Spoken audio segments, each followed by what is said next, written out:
योगेश भाई, चाय तो एकदम जबरदस्त है यार। मिशन से पहले मूड बन गया। हाँ रे भाई, जंगल का मिशन टफ होगा, लेकिन चाय ने जोश भर दिया। योगेश भाई, जंगल जा रहे हैं, पर लगता है सबसे बड़ा डेंजर तो गांव के कुत्ते ही हैं। और सबसे बड़ा मिशन।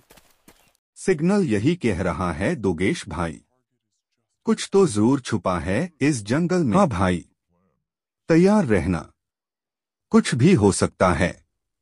योगेश भाई, ये कोई नॉर्मल जंगल नहीं लगता, कुछ तो रहस्य है यहाँ। बिल्कुल भाई, हवा भी है। योगेश भाई, लगता है हम अपने मिशन की सबसे बड़े राज के सामने खड़े हैं। ये तो किसी पुराने युग का। योगेश भाई, यह तो असली जंगल का रक्षक लगता है। इसका साइज देख भाई, बस अब बिना परेशान किए निकल लें। पूरा वीडियो देखने के लिए आनंद बाबू चैनल को सब्सक्राइब, लाइक कर दो। और हाँ, वीडियो कैसा लगा जरूर कमेंट करना।